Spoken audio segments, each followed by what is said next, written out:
I was sabotaged by my parents to protect their golden child brother. So I walked away, built success, then came back with proof to expose their blackmail plot. Hey, my family spent my whole life treating my brother like royalty and me like the extra. So, I packed up, walked out, and started building something on my own. But apparently, cutting them off wasn't enough. They had other plans. Before we get into that mess, let me start from the beginning. I'm Nolan Hale. I'm 24 now, and it's been 6 years since I walked out of the bedroom I grew up in. Back then, I thought leaving was the hardest part. Turns out staying gone was the real test. My dad, Richard, runs the family like a board meeting. My mom, Elaine, lives for what the neighbors think, and my brother, Oliver, 2 years older, is the golden boy they call Dr. Hale, even though he dropped out of med school after his first year. I've always been the quiet one. I make short films with a secondhand camera and a laptop that barely works. It's not a hobby to me, but Dad calls it that. If it doesn't come with a paycheck, it's a waste of time to him. Mom says I'm too sensitive. Oliver calls it playing pretend. For 6 months, I'd been preparing for a national film scholarship. Industry mentors funding real projects. I'd shot 2 short films and had an interview lined up for Thursday night. I'd arranged time off work and borrowed a jacket to look presentable. 3 days before the interview, Dad brought up a family obligation at dinner. The logistics company was sponsoring a banquet in Oliver's name. Apparently, his research project, which was really just a summer internship, was being recognized. They'd booked tables, invited old colleagues, the works, the banquet same night as my interview. I told them I couldn't make it. Dad put his fork down and gave me that look, like I'd just insulted him.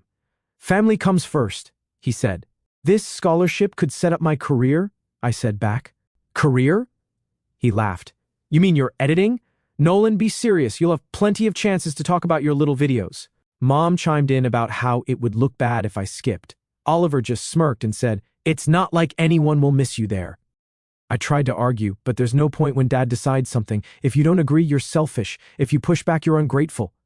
So, I showed up at that stupid banquet, clapping along while Oliver gave a speech about future medical breakthroughs and listening to Dad brag about his 2 successful sons to people who didn't know the truth. I missed the interview. No reschedules, no second chances. I emailed them, begging for another chance. They replied 3 days later they'd already moved forward with other candidates. 6 months of work? Gone. A week later, I saw a post online.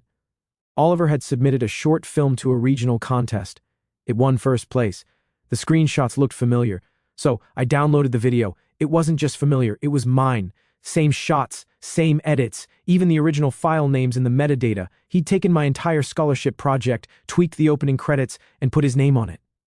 The contest was small, maybe 40 submissions from a local business group. Nobody there knew about my scholarship application. Perfect place for him to steal it without getting caught. I confronted him in the kitchen. You stole my work! He barely looked up from his phone. If it was really yours, they'd know. Guess they thought it was mine.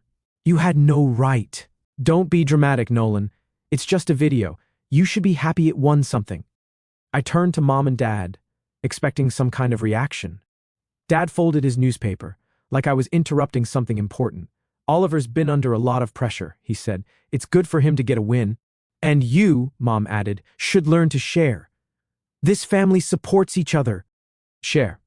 It was the hours I spent filming after midnight, the editing I did while my hands shook from too much caffeine, the stories I wanted to tell, and they were calling it sharing. I walked to my room and sat on the floor, staring at my hard drive. This wasn't a one-time betrayal. This was how things had always been. By the time the sun came up, my mind was made up. I wasn't going to sit around and wait for them to do it again. I wasn't going to beg for them to see me. If they wanted Oliver to be the only son worth anything, fine. They could have him. I was done. I left that house the same night. I didn't slam doors or yell. I just packed a camera bag, a duffel with clothes, my hard drive, and the laptop. That was it. I left a short note on the kitchen counter. Don't wait up. I'm done. And walked out without looking back. The first 2 nights I crashed on a coworker's couch. It was cramped and awkward, but I didn't care. It was still better than sleeping under the same roof as people who treated me like I was nothing. On the 3rd day, I found a listing for a tiny apartment on the east side. It was a run-down 2-bedroom with peeling paint, a leaky faucet, and paper-thin walls, but the rent was low enough that I could afford it if I kept working. The other room was already taken by a guy named Luke Carter. Luke was 28, a couple of years older than Oliver. He used to run a small tech startup, but his uncle pushed him out when it started doing well. He told me that on the first night, over takeout boxes and cheap pizza. Family will screw you faster than strangers, he said, not bitter, just stating it like a fact. We clicked right away. Luke was blunt, sarcastic, and had this calm way of talking about things that made them feel less overwhelming. Over time, he became more like the older brother I wished I'd had, the kind who gives real advice and doesn't treat you like a punchline. Life got busy fast. I picked up a morning job at a small coffee shop near the apartment, then did evening shifts delivering food. Most nights, I came home past midnight, grabbed a quick shower, and worked on videos until I couldn't keep my eyes open. I started a film channel under a fake name and posted weekly. First video got 60 views, then 112, then 74. Luke gave me notes on pacing when we watched them together. A few weeks after I moved out, Aunt Linda called. She was the only one in the family who ever treated me like I was more than Oliver's shadow. "I heard you left," she said gently. "I'm proud of you, Nolan." It was 2 sentences, but it meant more than any fake "we're proud" text my parents ever sent. She asked if I needed anything. I told her no, not because I didn't, but because I wanted to prove to myself that I could figure it out on my own. The first months were rough. Rent ate my paycheck. I lived on instant noodles. My editing setup barely worked, but it was mine. It was quiet, and no one told me I was wasting my time. Then, something changed. I made a short cold night shift. It followed a janitor, a nurse, and a delivery driver working through the night in the same city, but never crossing paths. It was simple, raw, and honest. I posted it like usual and forgot about it. A week later, I got an email from the city's arts council. Someone on their panel had seen Night Shift and shared it internally. They wanted to award me a small arts grant and pair me with a mentor at a local film incubator. I stared at the screen for 5 minutes. The grant covered gear and rent, but the mentorship was the real prize, access to professional editors and real feedback. When I told Luke, he grinned like he'd won the lottery. "This is it, man," he said. "This is how it starts." Aunt Linda cried when I called her. "I knew you'd make something of yourself," she said, and I could hear the pride in her voice. The grant was $8,000 over 6 months. Half went to rent and bills. The rest went to basic gear upgrades and festival fees. Not luxury money, just breathing room. For the first time, I felt like things might actually go somewhere. I wasn't just chasing something, I was catching it. A week after my short film started getting some attention, my mom texted me out of nowhere. "We're so proud of you. Come home soon." It felt fake. Too smooth, too cheerful. I ignored it. 2 days later, Dad followed with, "It's time to come home and do something useful with your life." That one made me laugh. Useful to him always meant something that benefits Oliver. I didn't reply. I found out later how they even knew about any of it. Aunt Linda had shared one of my short films on Facebook, just trying to be supportive, and Mom saw it. That's how she learned about the grant, the incubator mentorship, and everything else I was working toward. I guess she told Oliver because not long after, things started to go sideways. The first hit came in the form of an email. "We've received an anonymous complaint regarding your financial disclosures. Your grant will be paused pending review." It was from the Arts Council. Apparently, someone had reported me for lying on my application and misusing funds. They wouldn't say who, but I didn't have to guess. I sent them every invoice, receipt, and transaction I had, but the money was frozen until they finished reviewing. Then came the next blow. A video started circulating on social media, an edited clip that made it look like I'd admitted to stealing footage from another filmmaker. It was a sloppy cut-up of sentences from different behind-the-scenes videos I'd posted. The voice was mine, but the message wasn't. I figured no one would take it seriously. I was wrong. The comments were brutal: fraud, scammer, fake. Sponsors ghosted me. A gear company suddenly pulled their offer. Someone was tanking my reputation. A few days later, a friend from the incubator sent me a link to a film festival's submission list. I scrolled down and froze. There it was, my concept, my script, even the working title, submitted under Oliver's name. He'd taken another unfinished project from my shared cloud folder and submitted it before I could. I was furious. Luke tried to calm me down. "You're not going to win this by reacting," he said. "That's what he wants. You need to think bigger." I knew he was right, but it still made me sick. Then everything escalated. I came home from a delivery shift one night and saw our apartment door slightly open. Inside was chaos. My editing setup was trashed, drawers were emptied, memory cards gone, camera lenses shattered. On my desk was a piece of paper with 4 words in thick black marker: "Stay in your lane." I called the police. They came, took photos, got my statement. No forced entry, no witnesses, no evidence of who did it. Without proof, one cop said, especially if it's family, this is tough to pursue. The next morning, Luke found a camera wedged near the window, pointing into our living room. We'd been watched for weeks.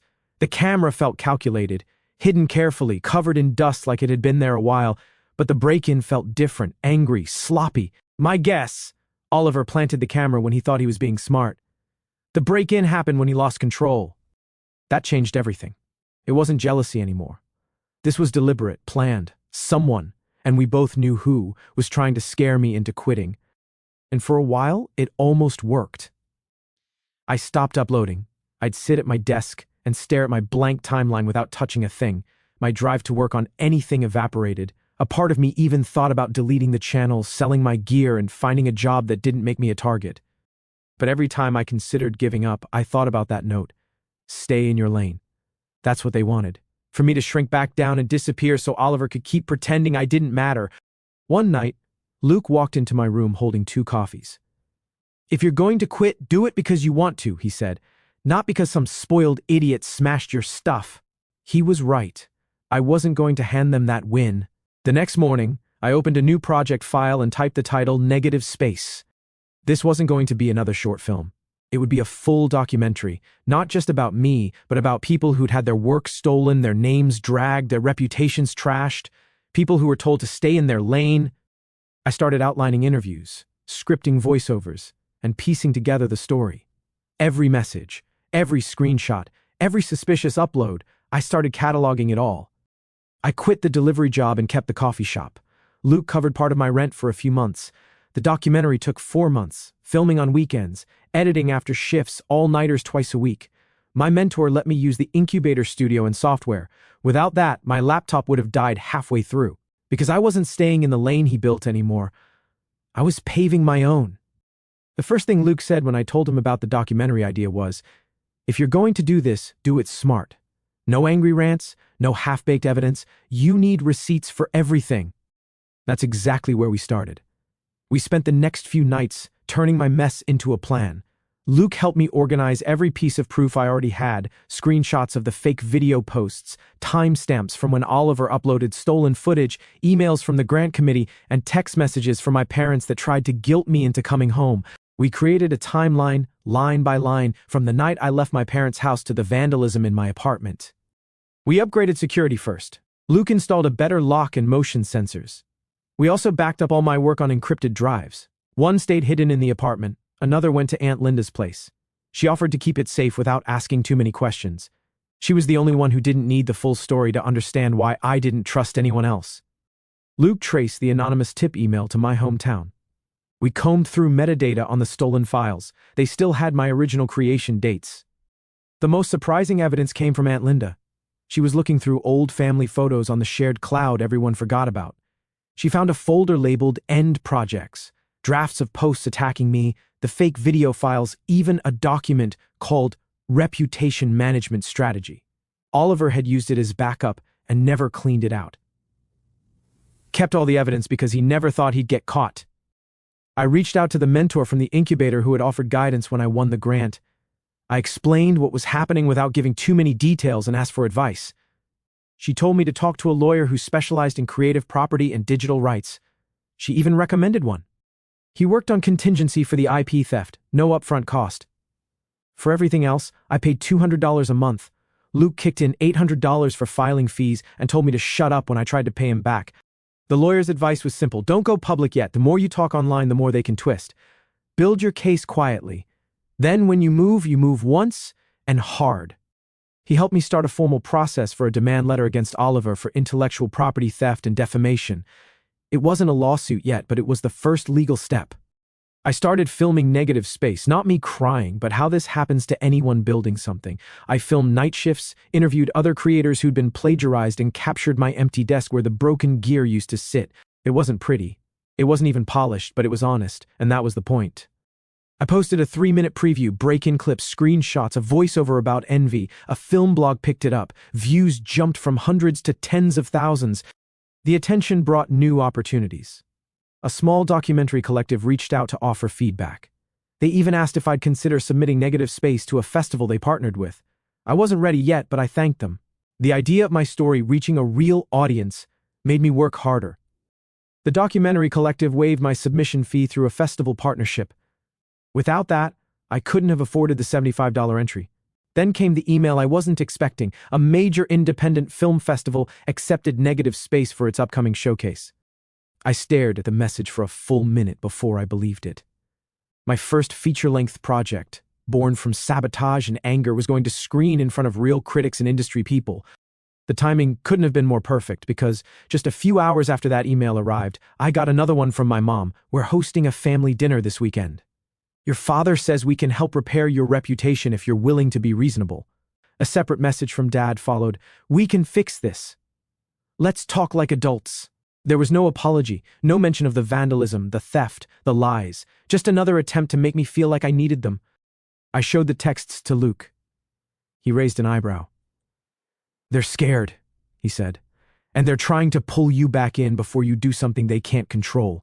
I agreed to go, but not for reconciliation. I wanted information. I wanted their words recorded. Luke and I planned it out. I'd wear a small recorder in my pocket, and he'd sit in the car outside with a laptop, marking timestamps as I texted him coded messages. The plan wasn't about revenge. Not yet.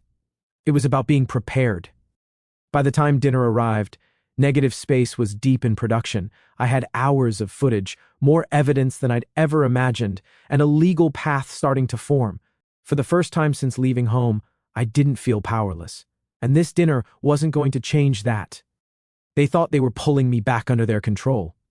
What they didn't know was that I was finally ready to expose everything. And I wasn't going to do it with yelling or revenge posts. I was going to do it with proof. I showed up to the dinner at my parents' house on a cold Sunday evening. I hadn't been there since the night I left, and it felt strange standing on the same front porch I used to race up as a kid. Mom opened the door before I could even knock. Nolan, she said, smiling like we were long-lost friends. She pulled me into a hug that lasted too long and felt fake from start to finish. Inside, everything looked exactly the same.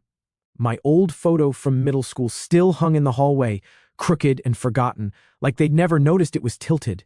Dinner was already set. A long table covered with too many dishes for 4 people. Dad sat at the head of the table with a glass of water, scrolling through his phone.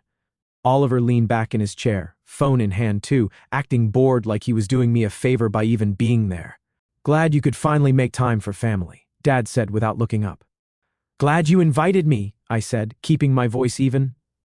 The small talk started right away.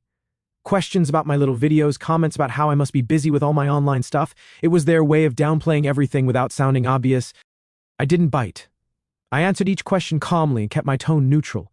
I knew every word mattered now, and I wanted them all on record. Halfway through the meal, Dad cleared his throat and set his phone down. Let's talk about why we're really here, he said. Your mother and I think it's time you started thinking about the future, about the family's future. I almost laughed. And what exactly does that mean? Mom leaned forward, folding her hands.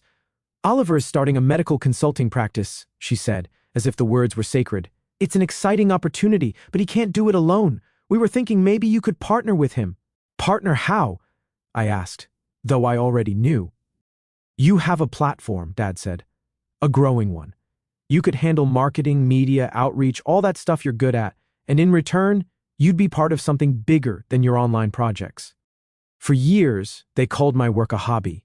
Now that Oliver needed help and I had an audience, suddenly it was a valuable skill. They didn't respect what I did. They just saw something they could use. Oliver smirked. And let's be honest, Nolan, that whole plagiarism scandal and grant thing didn't do your reputation any favors. Partnering with me could help clean that up. I stared at him. You mean the plagiarism scandal you caused? He shrugged, like it was nothing. Water under the bridge. People forget things, but they don't forget when you're connected to someone successful. I took a slow breath. So, let me get this straight. You want me to use my work and name to boost Oliver's business so I can fix a problem he created? Mom jumped in quickly. This is a chance to put the past behind us. We're family, Nolan. Families help each other. I kept my voice steady. When I was struggling to pay rent, where was that help? When my work was stolen, where was the help then? Dad frowned. You're being dramatic. We've always supported you. We gave you everything you needed. You gave Oliver everything, I said. And you blamed me for being upset about it. The room went quiet for a moment. Mom tried to recover with a softer tone. We're trying to build a bridge here. Don't ruin it with bitterness. I leaned back in my chair. Bitterness isn't the problem. Reality is. That's when Dad slid a folder across the table. We had a draft agreement drawn up, he said. Just a basic family partnership document. Read it over. I opened it. The terms were vague and one-sided. It gave Oliver control over branding, content, and revenue decisions. My name was mentioned once, under marketing support. It was a joke. I closed the folder. I'll look at it, I said flatly, slipping it into my jacket pocket. I wasn't signing anything, but I wanted the document. It could be useful later. As we wrapped up dinner, Oliver followed me to the hallway while I was putting on my coat. You're not as important as you think you are, he said quietly. You can't win without us. I met his eyes. We'll see. He smiled that same smug smile he'd worn my entire life. Good luck with your little film thing. Hope it works out. Outside, the air felt colder than when I arrived. Luke was parked down the block, waiting in the car with his laptop open. I slid into the passenger seat and handed him a small piece of paper with a timestamp on it. He nodded. Every significant part of that conversation was recorded and marked. How'd it go? He asked. They want me to build Oliver's business for him, I said. And they think I owe them for everything they've done. Luke snorted. That's not surprising. But we got what we needed. Every word, I said. That night, I uploaded the audio files to an encrypted folder and sent a backup to the lawyer. I didn't feel satisfied or victorious. If anything, I felt numb. But I knew one thing for sure. They weren't trying to make peace. They were trying to pull me back under their control before I got too far away from them. And they still didn't understand that control was gone. They just didn't know it yet. The day of the film festival felt like the biggest day of my life, and the scariest. Negative Space was finally finished. Luke and I arrived early. He helped me set up the small booth they gave us in the networking area. I printed a simple flyer, Negative Space, a story about betrayal, ownership, and building something from nothing. Nothing fancy. I just wanted people to understand what it felt like to be stepped on and still keep building. The screening was in one of the mid-sized auditoriums, and to my surprise, it was almost full. A few students, some local filmmakers, a handful of critics, even a couple of producers I recognized from YouTube projects I'd followed. I sat near the back with Luke. My hands wouldn't stop shaking. The lights dimmed, and the opening scene played, a shot of my broken desk, memory cards scattered on the floor, that note taped to the wall, "Stay in your lane." Then came interviews. A musician whose song was stolen and re-released under a label's name, a photographer whose work was reposted thousands of times without credit, a designer whose brother claimed his portfolio as his own, and woven between their stories was mine. Not exaggerated, not dramatized, just facts, supported with emails, screenshots, timestamps, and video evidence. When the credits rolled, there was silence. Then applause. Real applause, not polite clapping, but the kind that grows louder because people mean it. A couple of folks stood up. Someone yelled, "That was incredible!" I just sat there, frozen, trying to process it. Afterward, people came up to talk. A small indie studio asked if I'd consider expanding Negative Space into a series. A journalist from an online film magazine asked if they could interview me. Even a documentary festival coordinator handed me a card and said, "We'd love to feature this next year." It was overwhelming, in the best way. Then, as Luke and I were packing up, I saw them, my parents and Oliver, standing by the exit, watching the crowd around me. My stomach turned. Of course they showed up. Of course they couldn't just stay away. Mom was the first to speak. "We saw your film," she said. "It was intense. Honest," I corrected. Dad crossed his arms. "You made us look like monsters." "I didn't make you look like anything. I showed what happened." Oliver stepped forward. "You could have handled this privately." I laughed once. "You made fake videos about me, broke into my place and stole my work. You don't get to lecture me about private." He flinched but didn't back down. "You're not going to get away with this." "Get away with what? Telling the truth?" That's when Dad tried a different tactic. "You've embarrassed this family. Do you have any idea how this makes us look?" "Yeah," I said, slinging my backpack over my shoulder. "That's the point." I walked away before they could say anything else. I didn't owe them a debate. The article about the film dropped 2 days later. It went viral on social media, the brutally honest documentary everyone should watch. It wasn't trending numbers, but it was everywhere in the creative community. Not mainstream viral. The average person had no idea who I was, but in indie film circles and creative spaces where Oliver was trying to build a career, his name was toast. My parents didn't get it. They thought they still had leverage because the documentary hadn't reached their social circle. They didn't realize the game had already changed. The message hit people hard. I got emails from strangers thanking me for saying what they couldn't. A few even shared their own stories of family members or companies stealing their work. I didn't hear from Oliver for months. Aunt Linda said he tried claiming I edited things out of context, but other people he'd screwed over started coming forward. His name became a joke in creative circles. She told me he threw a glass at a family dinner and screamed that I'd ruined his life. Dad had the stroke a few weeks after that. The attention brought more than just praise. The lawyer called me to say our case had gotten stronger. The stolen footage, the fake plagiarism claims, the vandalism, the messages, it was all now part of an official civil suit. Oliver was being served, and because my parents had defended and enabled him, they were being named too. The fallout was immediate. Oliver's film festival submission was disqualified after the organizers saw the evidence. The medical consulting practice he'd been planning suddenly lost investors. Even a clinic he'd been trying to partner with backed out. Word travels fast when you're caught lying. Then came the message I never expected. Aunt Linda texted me, "Your mom called. They're panicking. They want to talk before the lawsuit goes any further." I ignored it. A few hours later, Dad called, then Mom, then Oliver. I let every call go to voicemail. If they wanted to talk, they could do it through lawyers. Now, one night, about a week after the festival, I was working on a new project when Luke walked into the room with a grin. "You're not going to believe this," he said, tossing his phone on the desk. It was a news article. Viral documentary inspires new funding for Creative Rights Initiative. A nonprofit had launched a grant to help small creators fight legal battles over stolen work, and they credited Negative Space as the inspiration. I didn't know what to say. I just sat there, staring at the screen, realizing that something I made in a tiny apartment with borrowed gear was now sparking real change. Of course, my parents tried one last trick. A long, carefully written email showed up a few days later. "We're sorry for how things turned out. We never meant to hurt you. Can we meet and talk about this?" I read it once and deleted it. Because the truth was, I didn't need them to understand anymore. I didn't need them to see my side or feel guilty. The damage was done, and now they had to live with the consequences, just like I had to live with theirs. The night before the lawsuit papers were officially filed, Luke and I stood on the balcony of our apartment. The city buzzed below us. And for the first time in a long time, I felt calm. "This is just the start," he said. "Yeah," I replied, watching the lights in the distance. "But this time, I'm writing the story." The lawsuit was moving forward, slow but steady. Oliver's lawyer tried to settle twice, both times with insulting offers that basically said, "Let's pretend none of this happened." My lawyer rejected both. We weren't after a payout. We wanted accountability. The civil suit for defamation, theft of intellectual property, and property damage was strong. The digital forensics, the emails, the break-in evidence, the fake videos, it was airtight. Their defense strategy was basically he's exaggerating, and that wasn't going to hold up. Then, one rainy night in late November, I got a knock on my door. When I opened it, Oliver was standing there, soaking wet, looking nothing like the arrogant version of himself I'd grown up with. He'd lost weight. His hands shook. This wasn't the same guy. This was someone who'd finally realized he'd put himself at rock bottom.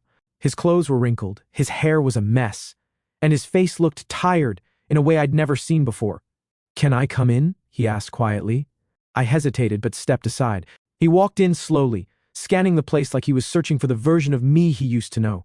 I offered him a towel. He didn't take it. "Dad's been sick," he said after a long pause. "Stroke. Not too bad, but he's not the same. She's not handling it well." I nodded.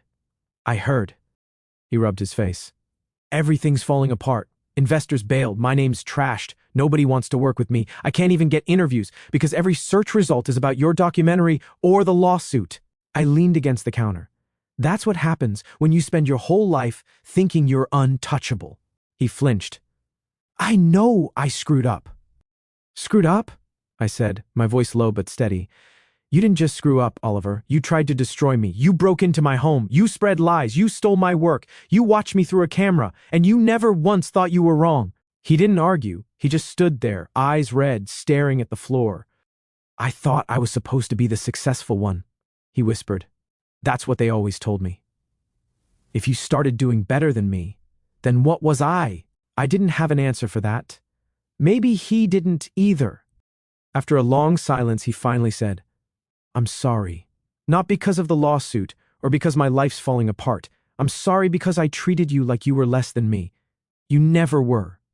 For a second, I almost believed it. But part of me also knew this was probably too late. You don't undo years of damage with one apology. Still, hearing it mattered. Not for him, but for me. "I appreciate you saying that," I said. "But sorry doesn't erase what you did, and it doesn't mean I'll drop the lawsuit." He nodded. "I know. I'm not asking you to." We stood there for a while, the rain hitting the windows, neither of us really knowing what to say. Before he left, he turned to me one last time. "I'm leaving town, starting over somewhere else. I don't think anyone here will ever forget what I did." "Maybe that's a good thing," I said. He left quietly, disappearing into the rain. I never saw him again after that night. Aunt Linda told me later that he moved to another state and was working under a different name. I didn't feel happy or angry, just done, like that part of my life was finally sealed shut. The lawsuit wrapped up a few months later. We won. The judge ruled in my favor on every count. Oliver and my parents had to pay damages, issue a public apology, and remove any remaining false content. More importantly, there was now a permanent legal record of what happened, something they couldn't rewrite or deny. Life after that felt lighter. I released another project, a short series exploring creative ownership in the digital age. It gained even more traction than negative space. My following grew, and so did the opportunities. I was invited to speak on panels, collaborate with other filmmakers, and mentor younger creators who'd been through similar situations. Every time someone told me, "Your story made me keep going," I remembered all the nights I almost gave up. 5 years after Negative Space first screened, I held a small gathering in my studio. Just a handful of close friends, Luke, Aunt Linda, and a few people I'd met along the way. We ordered takeout, drank coffee, and watched the film together. Near the end, Luke raised his glass and said, "To staying out of lanes." We all laughed, but I knew what he meant. I'd spent most of my life being told where I did and didn't belong, and now, finally, I was living entirely on my own terms. Later that night, I stepped out onto the balcony and looked out over the city. It was quiet, just the faint hum of traffic below. I thought about the scared 18-year-old kid who left home with a backpack and $1,200. I thought about the smashed camera gear, the fake videos, the betrayal, and every single time someone told me I wasn't enough. And for the first time, I didn't feel anger when I remembered it. I felt grateful because if they hadn't tried to break me, I never would have learned how strong I was. If they hadn't taken everything, I never would have built something that was truly mine. And standing there, I realized I didn't need revenge anymore. I'd already won. They had to live with what they'd done. I got to live with what I'd built, and that was more than enough.